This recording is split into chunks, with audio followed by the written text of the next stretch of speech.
Halo, Assalamualaikum warahmatullahi wabarakatuh. Perkenalkan, nama saya Ahmad Khoirul Sofa dengan NIM 21051450. Mahasiswa program studi Sistem Informasi jurusan Teknik Informatika Universitas Negeri Surabaya. Di video kali ini kita akan membahas sebuah algoritma penjadwalan, yaitu Shortest Job First atau SJF. Ini merupakan salah satu dari sekian banyak jenis algoritma penjadwalan.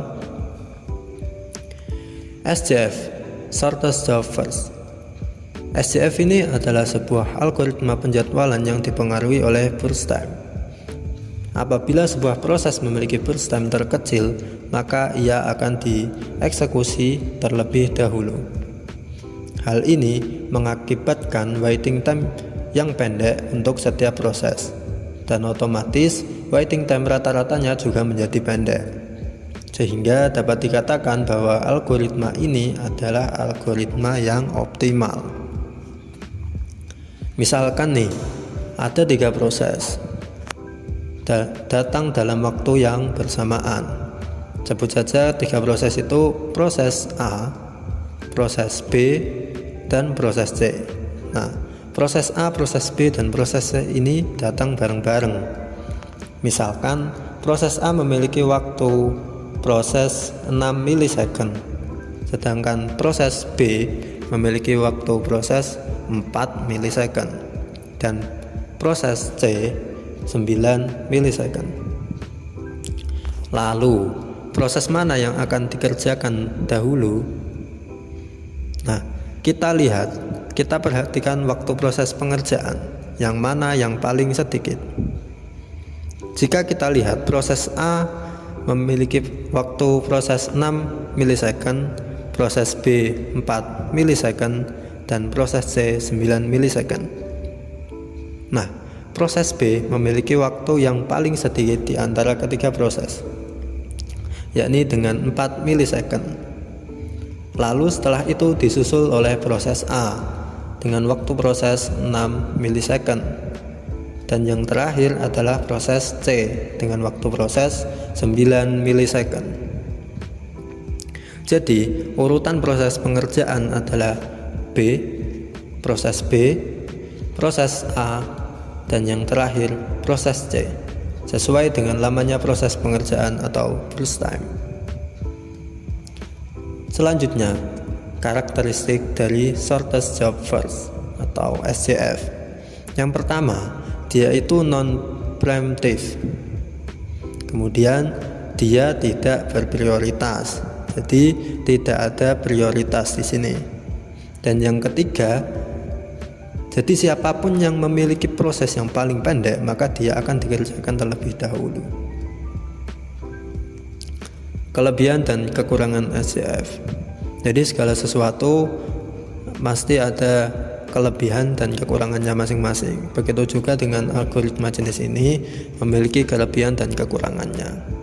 Kita bahas yang pertama, kelebihannya. Yang pertama, algoritma penjadwalan jenis ini memiliki efisiensi yang tinggi dan turnaround yang rendah. Jadi, algoritma penjadwalan SJF ini sangat efektif sekali. Kemudian yang kedua, SJF selalu memperhatikan rata-rata waktu respon terkecil. Maka sangat baik sekali untuk proses yang interaktif. Kemudian kekurangannya. Yang pertama, burst time pada proses akan dieksekusi selanjutnya akan sulit diprediksi. Yang kedua, proses dengan burst time yang paling besar akan memiliki waiting time yang paling lama juga, karena yang akan diproses terlebih dahulu adalah proses yang memiliki burst time yang paling kecil. Selanjutnya kita masuk ke sebuah studi kasus. Misalkan ada 4 proses dengan arrival time atau waktu kedatangan yang sama. Ada 4 proses yang datang secara bersamaan.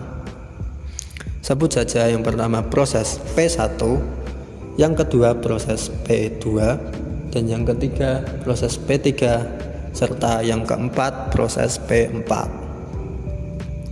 Keempat proses ini datang dengan waktu yang bersama-sama. P1 memiliki burst time 5 milisecond, P2 dengan burst time 4 milisecond, P3 dengan burst time 7 milisecond, dan P4 dengan burst time 2 milisecond. Nah, yang akan kita cari adalah average waiting time atau rata-rata dari waiting time dari keempat proses ini. Yang pertama, kita cari dulu manakah dari keempat proses ini yang akan dikerjakan terlebih dahulu. Oke, kita perhatikan burst time-nya. P1 5 milisecond, P2 4 milisecond, P3 7 milisecond, P4 2 milisecond, sesuai yang ada di tabel. Lalu mana yang paling kecil? Ya, P4 dengan 2 milisecond. P4 akan dikerjakan terlebih dahulu. Setelah itu disusul oleh P2 dengan 4 milisecond. Setelah itu P1 dengan 5 milisecond, dan yang akan dikerjakan paling akhir adalah P3 dengan 7 milisecond. Untuk Gantt chartnya seperti ini. Jadi P4 dikerjakan mulai dari 0 sampai 2 milisecond, kemudian P2 dikerjakan dari 2 sampai 6 milisecond, dan P1 dikerjakan dari 6 sampai 11 milisecond, serta yang terakhir P3 dikerjakan dari 11 sampai 18 milisecond. Waiting time dari P1 adalah 0 milisecond karena waiting time dari P4 adalah 0 milisecond karena dia langsung dikerjakan. Selanjutnya waiting time dari P2 adalah 2 milisecond karena dia menunggu proses P4 dikerjakan. P4 akan dikerjakan dalam 2 milisecond, selanjutnya dilanjutkan oleh P2. Waiting time dari P1 adalah 6 milisecond karena dia menunggu proses P4 dan P2 dikerjakan. P4 2 milisecond, P2 4 milisecond, jadi P1 memiliki waiting time 6 milisecond. Dan yang keempat, waiting time dari P3 yaitu 11 milisecond karena dia akan menunggu P4, P2, P1 selesai baru P3 dikerjakan. Jadi total waiting times adalah 19 milisecond. Rata-rata dari waiting times berarti 19 dibagi 4 menghasilkan 4,75 milisecond. Kurang lebih seperti itu cara mencari average dari waiting times atau rata-rata waiting time jika arrival time-nya sama. Oke, kita lanjut ke studi kasus yang kedua. Bagaimana kalau arrival time-nya berbeda atau waktu kedatangannya berbeda? Kita balik lagi, ada 4 proses, P1, P2, P3, dan yang terakhir adalah P4. P1 datang terlebih dahulu pada saat 0 milisecond, disusul oleh P2 saat 2 milisecond, kemudian P4 saat 3 milisecond, dan P3 saat 5 milisecond. P1 memiliki burst time 5 milisecond, P2 memiliki burst time 4 milisecond, P3 memiliki burst time 7 milisecond, dan P4 memiliki burst time 2 milisecond. Apakah P4 akan dikerjakan terlebih dahulu karena memiliki burst time terkecil? Ternyata dalam proses ini tidak. Yang akan dikerjakan terlebih dahulu adalah P1 karena dia datang terlebih dahulu. Jadi P1 datang terlebih dahulu, dia langsung diproses. Kondisi itu P4 belum datang. Jadi urutannya seperti apa? Mana yang akan diproses dahulu? Ya, P1 terlebih dahulu, disusul oleh P4. Selanjutnya P1 akan dikerjakan lagi, kemudian P2, dan yang terakhir adalah P3. Nah, untuk proses ini yang diperhatikan bukan hanya burst time-nya, tapi juga arrival times atau waktu kedatangannya, karena mereka datang tidak bersamaan. Kita lihat, P1 akan dikerjakan terlebih dahulu selama 3 milisecond. Karena pada saat 3 milisecond ini P4 sudah datang dan dia memiliki burst time yang lebih kecil dari P1. P1 dikerjakan dari 0 sampai 3 milisecond. Selanjutnya dilanjutkan oleh P4 yang memiliki burst time yang lebih kecil, yaitu dikerjakan dari 3 sampai 5 milisecond. Setelah itu P1 akan dikerjakan kembali. Karena tadi sudah dikerjakan selama 3 milisecond, maka P1 masih memiliki sisa 3 milisecond. Nah, dari P1, P2, dan P3, burst time yang paling kecil adalah P1, yaitu 3 milisecond. Maka P1 dikerjakan kembali selama 3 milisecond, yaitu dari 5 sampai 8 milisecond. Setelah P1 selesai, dilanjutkan oleh P2, yaitu selama 4 milisecond, dari 8 sampai 12 milisecond. Dan yang terakhir dikerjakan adalah P3, yaitu selama 7 milisecond, dari 12 sampai 19 milisecond. Nah, dari sini kita akan menghitung waiting times dari masing-masing proses, dari P1, P2, P3, dan P4. Kita mulai dari P1 terlebih dahulu. P1 ini yang pertama dikerjakan dari 0 milisecond sampai 3 milisecond. Selanjutnya, pada proses selanjutnya P1 akan dikerjakan lagi karena tadi masih bersisa 3 milisecond, yaitu dikerjakan pada 5 sampai 8 milisecond. Lalu bagaimana cara mencari waiting times-nya?